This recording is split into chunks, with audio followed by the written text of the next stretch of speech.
आज का बेटा हमारा टॉपिक है सॉल्ट्स को हम पढ़ेंगे, लेकिन उससे पहले हम एग्जांपल्स को सॉल्व कर लेते हैं। जो एग्जांपल नंबर 10.2 है, बुक के पेज नंबर 37 पे ये मौजूद है।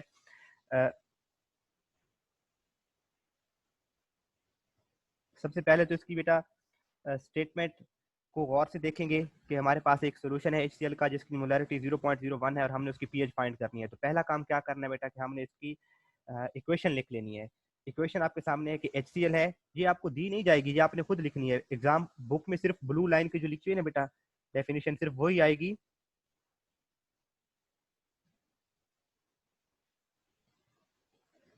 ये HPP है कौन बेटा, पहले मुझे अपना नाम बता देना। जिन्होंने HPP लिखा हुआ है बेटा आप कौन है? अच्छा सर, रिकॉर्डिंग की इजाजत, एक मिनट बेटा।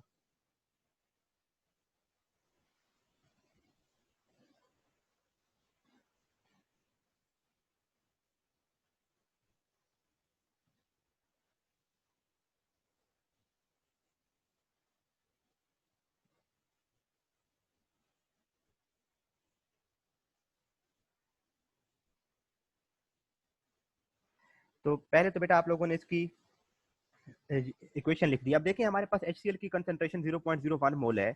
तो एक HCl से H पॉजिटिव आयन कितने बन रहे हैं? एक ही बन रहा है। तो अगर HCl की कंसंट्रेशन यहाँ पर बेटा, अगर HCl की यहाँ पर कंसंट्रेशन 0.01 मोल होगी तो H पॉजिटिव आयन की कंसंट्रेशन भी 0.01 मोल ही बनेगी। अब नेक्स्ट स्टेप की तरफ मूव करते हैं बेटा। पीएच। अब हमें पता है बेटा कि पीएच क्या होता है, negative logarithm of H positive ion concentration. PH क्या होता है बेटा, हमने फाइंड करनी है इस सोल्यूशन की पीएच। और सबसे पहले तो पीएच का फार्मूला लिख देंगे कि pH is equal to negative logarithm of H positive ion concentration. अब बेटा यहाँ पे एक बात गौर कीजिएगा, एच पॉजिटिव आयन की कंसंट्रेशन कितनी है? वो है 0.01। तो क्या बेटा इस 0.01 को हम ऐसे लिख सकते हैं 10⁻⁻2? ये जो पॉइंट है बेटा, अगर हम इसको यहाँ शिफ्ट कर दें, 1.0 कर दें इसको, अगर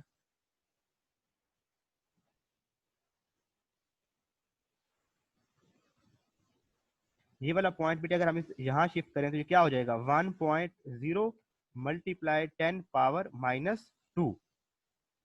सिंपल, जो हम साइंटिफिक नोटेशन में पॉइंट को इधर उधर शिफ्ट करके उसको 10 की वैल्यू में ले, जिस तरह से बेटा अगर 100 हो तो 100 का पॉइंट यहाँ पर है, इसको अगर हम यहाँ लाना चाहें तो ये बन जाएगा 10⁻2। लेकिन अगर पॉइंट राइट साइड पे मूव कर रहा है तो ये पावर क्या हो जाएगी? 10⁻⁻2।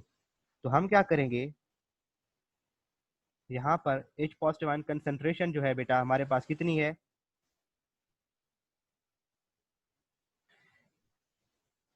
1.0 मल्टीप्लाई 10⁻⁻2। अब -2 लॉग के स्टार्ट में ले आए और minus into -2 log 1.0 multiply by 10, और ये बेटा क्या हो जाएगा? माइनस माइनस प्लस हो जाएंगे, प्लस लॉग +2, सॉरी, +2, और ये log 10। और आपको पता है बेटा कि log 10 क्या होता है? log 10 की वैल्यू 1 होती है। तो ये पीएच कितनी आ जाएगी? +2। तो हमने इस तरह इस सोल्यूशन जिसकी मोलैरिटी 0.01 मोल था, जिसकी मोलैरिटी थी, हमने उसकी पीएच को फाइंड कर लिया। अब एक और एग्जांपल को देखते हैं, दूसरी एग्जांपल को। वो कुछ इस तरह से एग्जांपल है बेटा कि find out the pH and pOH of 0.001 molar solution of KOH। कि हमारे पास KOH का सोल्यूशन है अब बेटा, और हमने फाइंड करनी है उसकी पीएच एंड पीओएच। क्या बेटा मुझे ये बताएं, जब इस इक्वेशन लिखेंगे KOH है, उसकी जब आयोनाइजेशन होगी तो K पॉजिटिव आयन बन जाएंगे,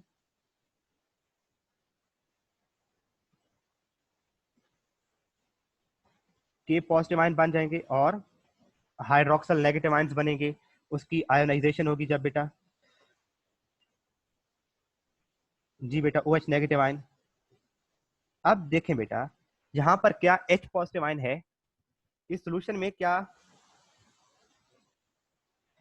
इस सोल्यूशन में क्या H पॉजिटिव आयन है?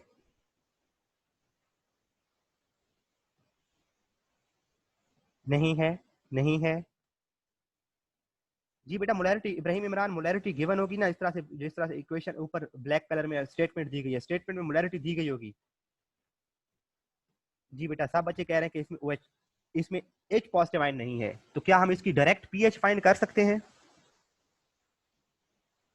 बेटा रिदा OH की POH निकलेगी। सबसे पहले क्या निकालेंगे बेटा, हम अब इसकी POH निकालेंगे। इसकी पहले तो मोलैरिटी देख लेना बेटा।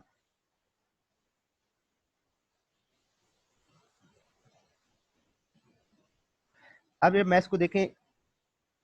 ओहो, जब KOH की बेटा मोलैरिटी 0.01 है, तो यहाँ पर इस रिएक्शन में K पॉजिटिव आयन की मोलैरिटी भी कितनी होगी? 0.01 मोलर। और OH नेगेटिव आयन की मोलैरिटी भी कितनी होगी? 0.01 मोलर। इस K की भी बेटा मोलैरिटी 0.001 मोलर होगी। हम अब स्टार्ट करेंगे POH से बेटा। हम पहले इसका क्या फाइंड करेंगे? POH। एक बात याद रखेंगे, अक्सर बच्चे मिस्टेक करते हैं, P भी कैपिटल लिख देते हैं, H भी कैपिटल लिख देते हैं। बेटा P जो है वो स्मॉलर लिखना है। PH का P या फिर POH है, इनका P जो है बेटा वो स्मॉल लिखेंगे। चले इसका हम POH फाइंड करेंगे। सबसे पहले तो POH क्या होगा? Negative logarithm of OH negative ion concentration. ठीक है बेटा। अब ये 0.001 को अगर मैं 10 की पावर में लिखूं तो कितना होगा बेटे? 10 की पावर क्या होगी? सिर्फ 10 की पावर आप ऊपर वो लिख दें, -1 2 3 या +1 2 3, बताएं बेटा। जी इब्राहिम इमरान क्या बात है? You are raising your hand. Ibrahim Imran ठीक है, मोइज ठीक बता रहे हैं, शाबाश बेटा। बाकी बच्चे भी कंट्रीब्यूट करें। जी हमदा ठीक है बेटा। आप बिलाल नदीम आप क्या पूछना चाह रहे हैं? ठीक है हाशिम बेटा। 10⁻³ तो हम क्या यहाँ पर OH की कंसंट्रेशन क्या लिख देंगे बेटा? माइनस लॉग 10⁻³ जी बिलाल नदीम बिल्कुल ठीक है, शाबाश बेटे। 10⁻³ हो जाएगा। अब बेटा -3 कहाँ पे आ जाएगा? स्टार्ट में आ जाएगा, क्योंकि ये आप मैथमेटिक्स में पढ़ चुके हैं कि लॉग में जब पावर होती है तो वो स्टार्ट में आ जाती है। तो ये क्या हो जाएगा बेटे? माइनस इंटू -3 लॉग 10 बच जाएगा। माइनस माइनस हो जाएगा बेटे प्लस, तो ये +3 लॉग 3, और लॉग 10 क्या होता है बेटे? 1। जी बेटा 3 फाइनल आंसर आ जाएगा। तो इस तरह से मैं नेक्स्ट स्टेप को बेटा इधर हम ये हमारे पास आ जाएगा +3 लॉग 10, और POH बेटा हमारे पास क्या आ जाएगी? 3। अब हमें पता है बेटा, मैं इसको ब्लू से लिख देता हूँ, थोड़ा कलर का चेंज हो जाए। हमें मालूम है कि PH plus POH is equal to, बताएं बेटा।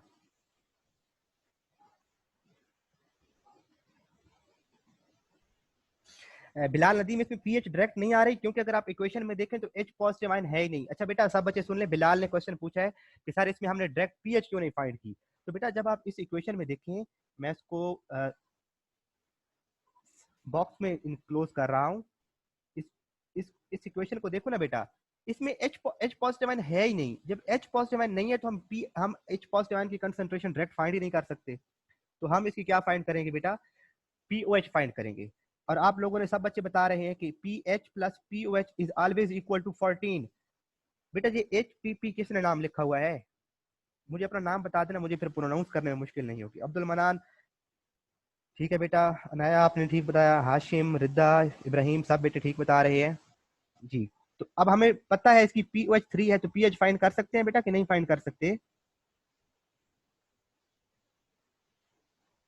Is equal to 14। PH is equal to 3, sorry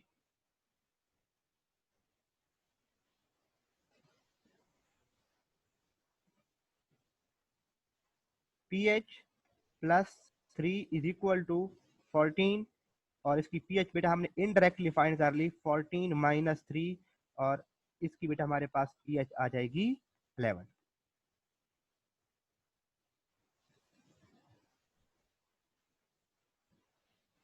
हो गया क्लियर बेटे? जी बेटा हमने इसकी इनडायरेक्टली पीएच फाइंड की, दैट इज 11। जी बेटा ठीक है। ये अब थर्ड जो बेटा प्रॉब्लम 10.4 है ना बेटा, पेज नंबर 37 पे, उसको खुद करेंगे, वो इंपॉर्टेंट है इनमें। जरा उस पर खुद माइंड ब्रेन स्टॉर्मिंग करेंगे, अगर नहीं होगा तो मैं सॉल्व करा दूंगा। आप लोगों ने ये नहीं देखना वहां पे क्या लिखा हुआ है, सॉल्व क्या लिखा हुआ है, उसकी स्टेटमेंट देख के खुद से सॉल्व करने की कोशिश करनी है। अब बेटा हम नेक्स्ट टॉपिक की तरफ मूव करते हैं, दैट इज सॉल्ट्स। मैं बेटा आगे मूव कर रहा हूँ। अच्छा जरा मैं देखूं कौन कौन से पार्टिसिपेंट कौन कौन मौजूद हैं। खान साहब बेटे आप रिस्पॉन्स करें बेटा, बताएं समझ आ गई। अबू बकर सिद्दीक, खतीजा बाबर बेटे आप बताएं समझ आ गई है। किंजा, अलीजे, बिस्मा, अहमद चीमा बेटे आप बताएं समझ आई। आयजा, हानिया, सारा, मोमिना, शाहरेज,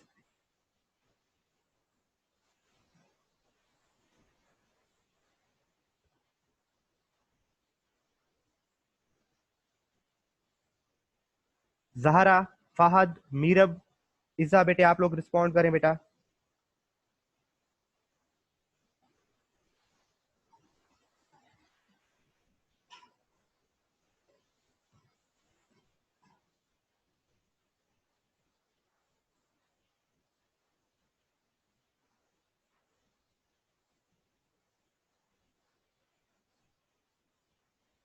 अच्छा शाजिल पूछना चाह रहे हैं, एक मिनट शाजिल बेटा, जस्ट अ मिनट शाजिल।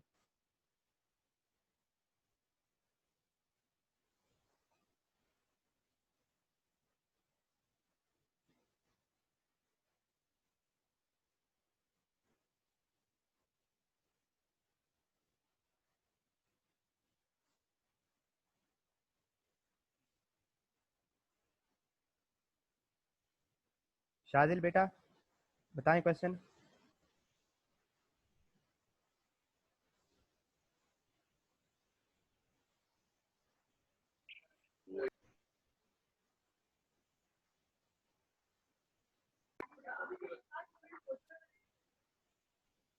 जी बेटा बिलाल नदीम, ये खुद मेमोराइज करने हैं आपने। शाजिल,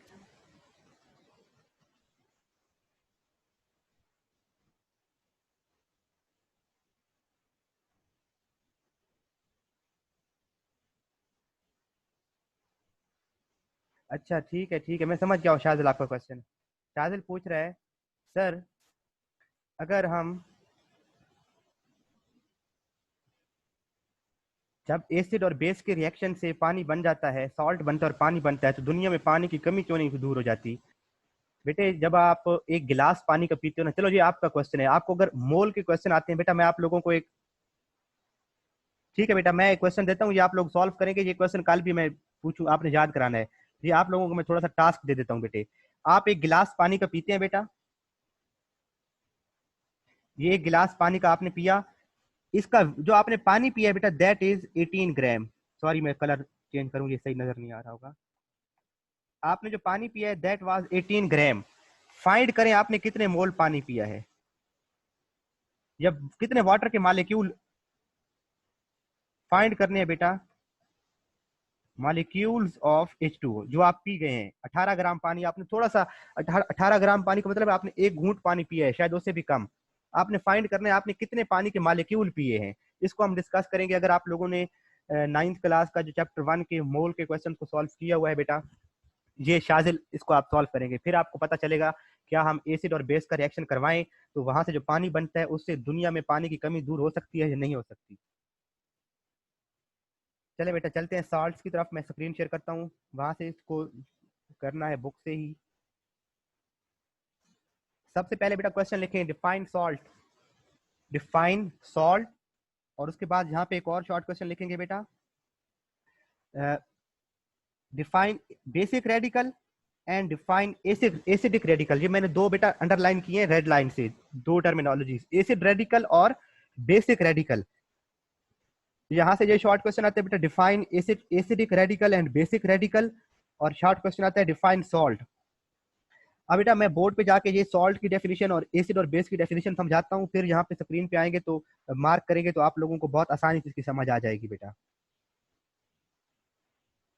आप लोगों ने ये क्वेश्चन जरूर सॉल्व करना है बेटा। आपने 18 ग्राम पानी पिया, कितने मालिक्यूल पानी के आप लोग निकल गए, ये आप लोगों ने मुझे कल बताना है। चलें बेटा, अब देखते हैं एक सॉल्ट की एग्जांपल, देखते हैं कि सॉल्ट कैसे बनता है। हमें मालूम है बेटा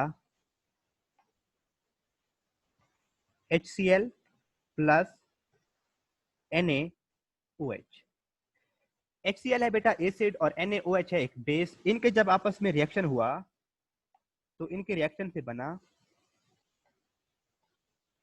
NaCl प्लस H2O, और NaCl क्या है बेटा? सॉल्ट है।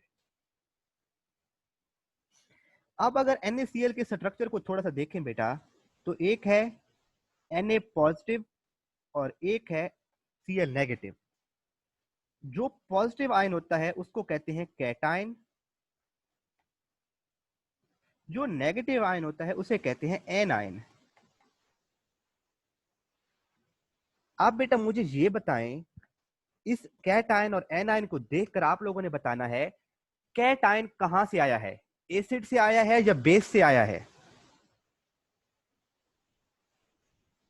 ये जो बेटा कैटायन है, इब्राहिम इमरान आप बता रहे हो तो वो तो 1 मोल के मालिक्यूल होते हैं ना, वो आप लोग क्वेश्चन कल सॉल्व करके लाएंगे ना, जरा प्रॉपर सॉल्व करो इसको।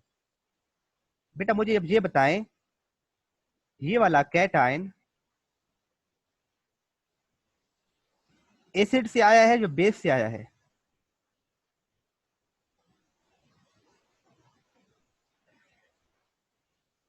बेस से आया है, तो इसे कहते हैं बेटा बेसिक रेडिकल। इसे क्या कहते हैं? कैटायन को क्या कहते हैं?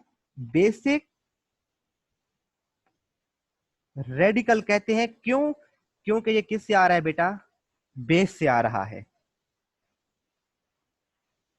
इब्राहिम इमरान गौर से देखो, एन ए बेस से आ रहा है, ठीक है।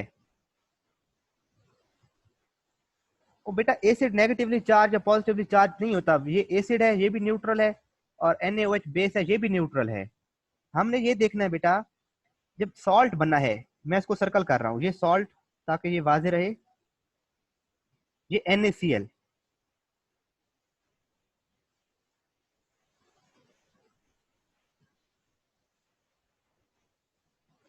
NaCl, अब देखिए एक इसमें Na पॉजिटिव है और एक क्लोराइड नेगेटिव है। जो मेटल होता है बेटा हमेशा उस पर पॉजिटिव चार्ज होता है किसी भी सॉल्ट में, जो नॉन मेटल होता है उस पर नेगेटिव चार्ज होता है। अब देखिए Na कहां से, Na है बेटा कैटायन, और कैटायन कहां से आ रहा है? बेस से आ रहा है। तो इस कैटायन को कहते हैं बेसिक रेडिकल। और एनायन देखिए बेटा, नेगेटिव क्लोराइड नेगेटिव आयन, वो कहां से आ रहा है? HCl से आ रहा है, एनायन। तो इसे एनायन को क्या कहेंगे बेटा? क्योंकि एनायन एसिड से आ रहा है, इसे कहेंगे बेटा एसिडिक रेडिकल। इसे क्या कहेंगे? Acidic radical.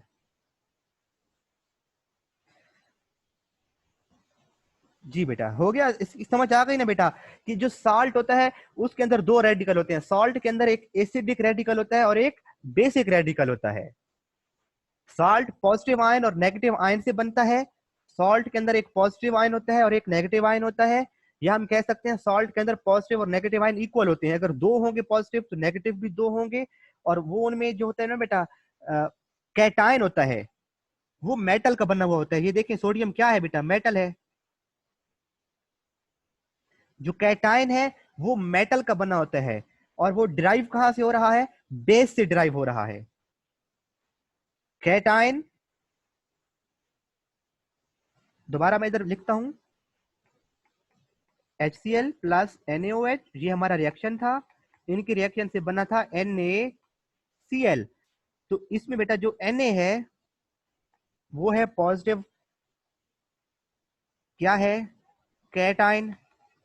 ये वाला Na है कैटायन, कहां से आ रहा है? बेस से आ रहा है, NaOH। तो ये क्या होगा? बेसिक रेडिकल होगा। अब बेटा बुक पे जाके देखते हैं कि उसने कैसे यही बातें लिखी हैं, रीड करते हैं। होपफुली कि जब रीड होगा तो आपको क्लियरली समझ आ जाएगा। बिलाल नदी में बताता हूँ बेटा, एक बार रीड कर लेना बेटा, मैं दोबारा इसको बता देता हूँ।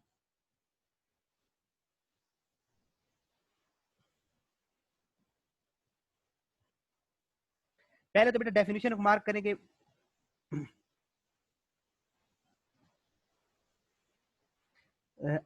salts are ionic compounds. Salts are ionic compounds generally formed by neutralization of acid with a base reaction.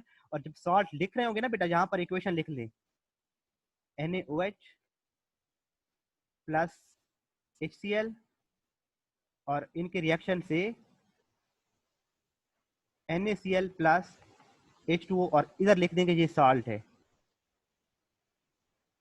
ये इक्वेशन यहां लिख दें बेटा, मैंने एरो का इंडिकेट कर दिया, यहां पे इक्वेशन लिख दें बेटा।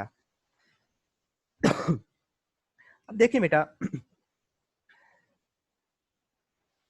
कहता है बेटा कि salts are made up of positive ion. ये अगर सॉल्ट है ना बेटा NaCl, मैं इधर साथ साथ में समझाता भी जाता हूँ बेटा, साथ साथ में बनाता जाता हूँ। ये NaCl एक सॉल्ट है, इसमें Na पॉजिटिव है और क्लोराइड नेगेटिव है, क्लोरीन पर नेगेटिव चार्ज है। हम आयोनिक बॉन्ड में भी इसको डिटेल से समझ के आए थे कि सोडियम पॉजिटिव आयन होता है क्योंकि सोडियम इलेक्ट्रॉन लूज करता है और क्लोरीन वो इलेक्ट्रॉन गेन करता है, वो नेगेटिव होता है। अब NaCl एक सॉल्ट है, it is made up of positive ion and negative ion. ये बेटा हो गया पॉजिटिव आयन कैटायन और नेगेटिव आयन एनायन। अब कैटायन यहां से मार्क करना स्टार्ट करेंगे बेटा, सॉरी सारा स्टार्ट से ही मार्क करेंगे जहां से ग्रीन लाइन से आ रहा है। Cation is metallic ion. Cation देखें कौन सा है, Na पॉजिटिव आयन कैटायन है और Na क्या है, सोडियम क्या है, एक मेटल है। तो कैटायन इज मेटालिक आयन, वो एक मेटल का आयन है। एंड डिराइव फ्रॉम बेस, ये सामने इधर देखेंगे बेटा इस साइड पे, सोडियम कहां से आ रहा है, बेस से आ रहा है, derive from base, therefore it is called basic radical. इसे क्या कहेंगे, बेसिक रेडिकल कहेंगे। इक्वेशन आपने जो लिखी हुई है उसमें हमने बताया कि NaCl जो है एक सॉल्ट है, उसमें Na पॉजिटिव आयन है जो कैटायन कहलाता है, क्लोराइड नेगेटिव आयन को एनायन कहते हैं। जो कैटायन है पॉजिटिव आयन है वो एक मेटल से, वो मेटल का है, वो मेटेलिक आयन है और डिराइव कहां से हो रहा है, बेस से डिराइव हो रहा है, तो उसे कहेंगे basic radical. While anion is derived from an acid, therefore it is called acid radical.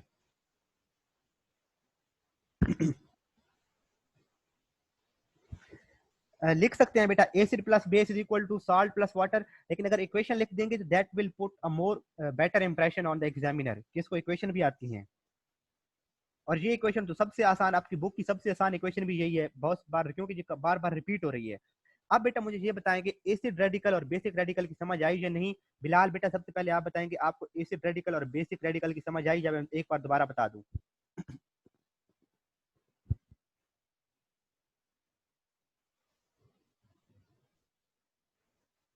Yes या नो में बताएं बेटा, समझ आ गई एसिड रेडिकल, जब एसिड और बेसिक रेडिकल की या नहीं। मैं बेटा एक बार फिर बता देता हूँ, एक बच्चा भी कह देता है तो मैं दोबारा समझा देता हूँ बेटे।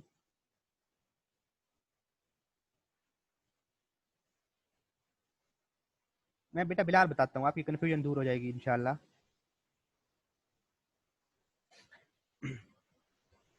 देखिए बेटा,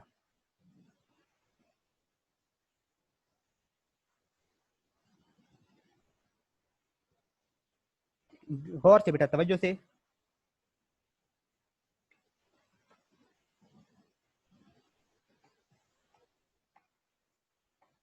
HCl प्लस NaOH, इनके रिएक्शन से बेटा बन रहा है salt NaCl plus water H2O। अब बेटा आपने गौर करना है, हम क्योंकि पढ़ रहे हैं सॉल्ट, इसके अंदर सॉल्ट क्या है, NaCl। इसके अंदर सोडियम पर पॉजिटिव चार्ज है और क्लोरीन पर नेगेटिव चार्ज है। सोडियम पॉजिटिव आयन है और क्लोरीन नेगेटिव आयन है। ये पॉजिटिव आयन को बेटा हम कहते हैं कैटायन, और इस क्लोराइड आयन को जो नेगेटिव आयन है उसे कहते हैं एनायन। ये तो 8वीं क्लास के कॉन्सेप्ट है, 9th में भी हमने स्टार्ट में पढ़े थे।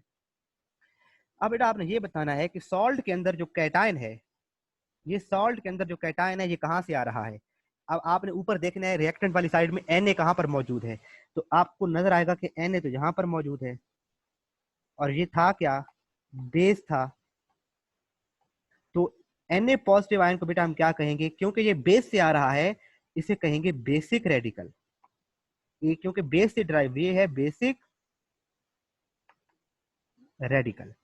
अगर आप बात करें क्लोरीन की बेटा, क्लोराइड आयन, ये है एन आयन, और ये आ कहां से रहा है, पिंक कलर से मैं इसको बेटा सर्कल कर रहा हूं, ये HCl से आ रहा है। HCl क्या था, एसिड था, तो इस एन आयन यानी क्लोराइड को बेटा क्या कह देंगे, एसिड रेडिकल। यानी कि बेटा वो आयन जो एसिड से आ रहा है उसे एसिड रेडिकल कहेंगे, और जो बेस से आ रहा है वो उसे बेसिक रेडिकल कहेंगे। तो ये है एसिडिक रेडिकल और बेसिक रेडिकल की डेफिनेशन। ठीक है बेटा, आई होप सो कि अब आप लोगों को इसकी समझ आ चुकी होगी बेटा। अब नेक्स्ट बेटा टॉपिक की तरफ मूव कर रहा हूं, उसके ऊपर मार्क करें, वेरी इंपॉर्टेंट लॉन्ग क्वेश्चन, और बहुत आसान लॉन्ग क्वेश्चन। ठीक हो गया बेटे। Characteristic properties of salts, very important long question. ये टेबल को छोड़ दें, that is not very much important. Salt के कैरेक्टरिस्टिक्स पर आए बेटा। पहला कैरेक्टरिस्टिक देखें, पहला कैरेक्टरिस्टिक है बेटा, अच्छा क्लियर नजर आ रहा है बेटा, जूम कर दूं मैं इसको, अब ठीक है। First characteristic, salts are ionic compounds found in crystalline form। अब बेटा आप लोग 9th क्लास में पढ़ के आए हुए हैं, एक होते हैं क्रिस्टलाइन सॉलिड और एक होते हैं एमॉर्फस सॉलिड। एक होते हैं क्रिस्टलाइन सॉलिड और एक होते हैं एमॉर्फस सॉलिड। अब रबड़ भी तो पड़ा होता है बेटा, आपके पास रबड़ है, वो है तो सॉलिड, लेकिन उसकी कोई फिक्स शेप नहीं है, मरोड़ दो, खींच दो।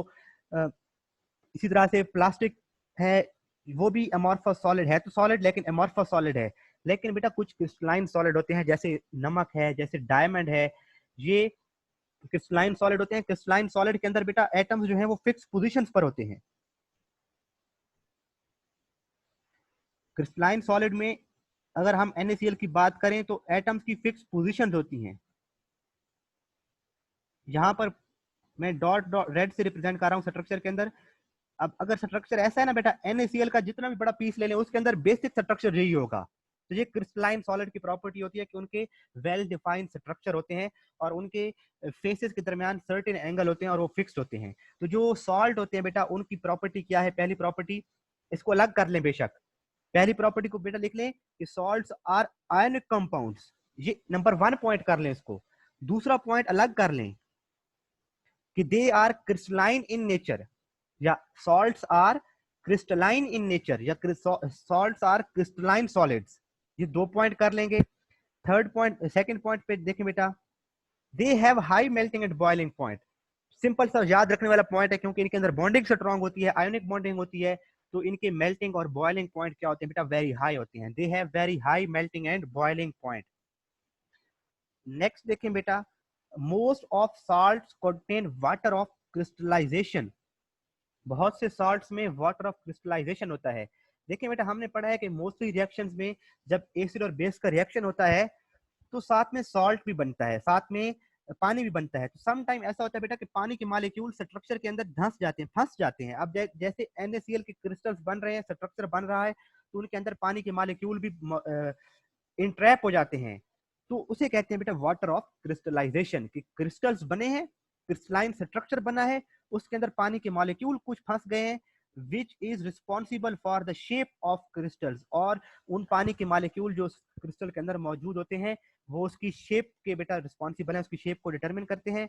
और number of molecules of water are specific for each salt and they are written with the chemical formula. For example बेटे कॉपर सल्फेट है तो उसके साथ उसका स्ट्रक्चर बनता है बेटे CuSO4.5H2O, कि कॉपर सल्फेट के जब क्रिस्टल्स बनते हैं तो उनमें 5 पानी के मॉलिक्यूल इंट्रैप हो जाते हैं।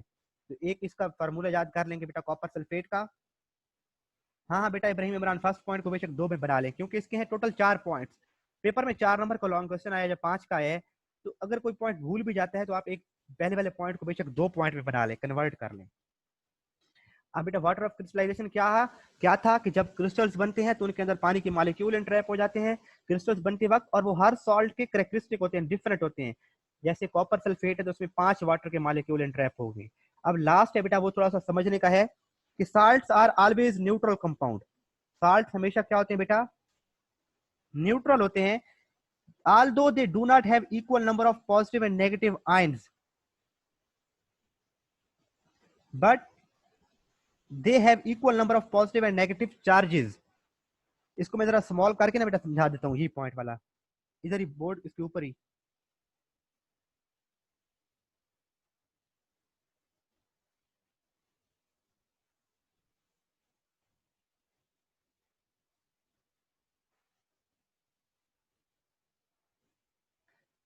कोई मैसेज था, मैं बताता हूँ बेटा, वाटर क्रिस्टलाइजेशन भी दोबारा बताता हूँ।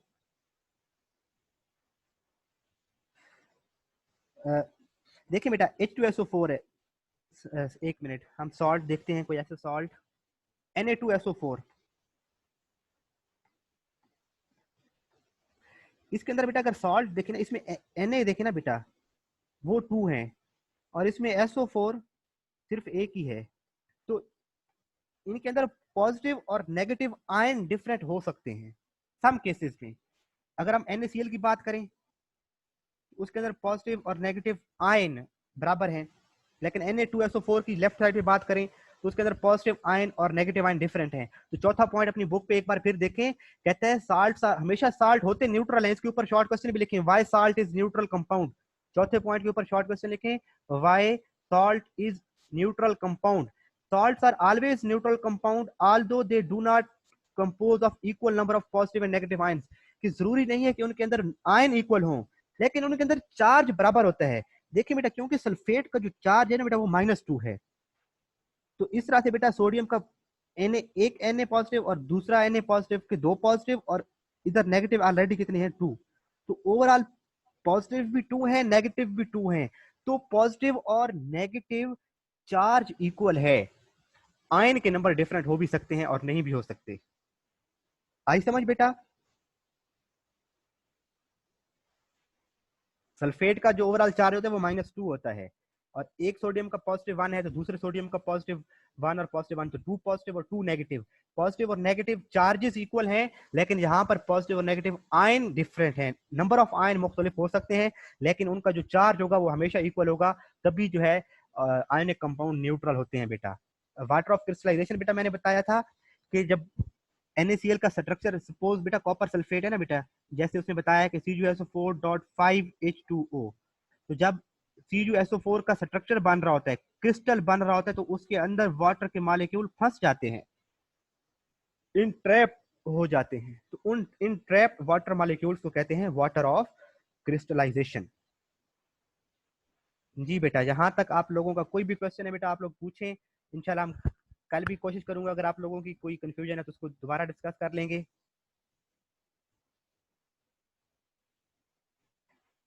ठीक है बेटा हाशिम, आपने ठीक बताया, आपने तो क्वेश्चन सॉल्व कर लिया। तो आपने कितने मोल पानी पिया, यानी कि 1 मोल वाटर बनता है तो उसके अंदर सिर्फ 18 ग्राम पानी है, तो आप दिन में कितना पानी पी जाते होगे, और फिर कितने मोल पी जाओगे, और फिर उन मोल के नंबर ऑफ एटम्स निकालोगे तो कितने बन जाएंगे। तो साल्ट बनाने वक्त इतना पानी नहीं बनता कि हम उसको पीते रहें।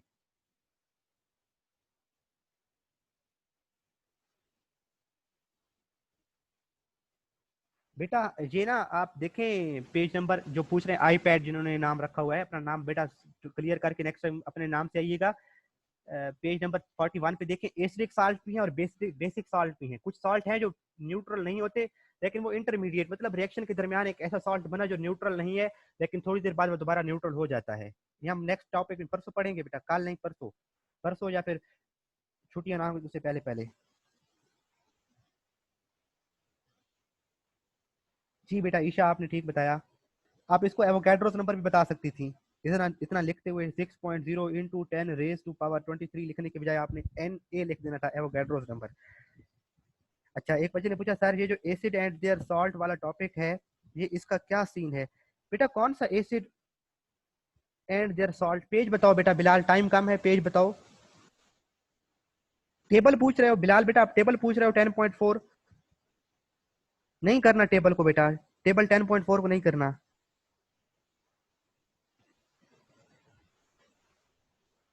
तहरीम बेटा कल वाटर ऑफ क्रिस्टलाइजेशन को दोबारा डिस्कस करेंगे, मैं इसकी एनिमेटेड वीडियो भी शो कराऊंगा। लास्ट अभी हमारे पास फ्यू सेकंड्स है, शायद लेस देन 1 मिनट रह गया है, तो क्लास इधर जैसे खत्म हो जाएगी तो दरमियान में टॉपिक रह जाएगा वाटर ऑफ क्रिस्टलाइजेशन बेटा इंशाल्लाह। जी बेटा you can go, you people all everyone can go बेटा। इंशाल्लाह मैं कोशिश करूंगा वाटर ऑफ क्रिस्टलाइजेशन की कोई एनिमेटेड वीडियो सर्च करके आप लोगों को शो करा दूं किस तरह से पानी के मालिक्यूल क्रिस्टल के अंदर इंट्रैप हो जाते हैं।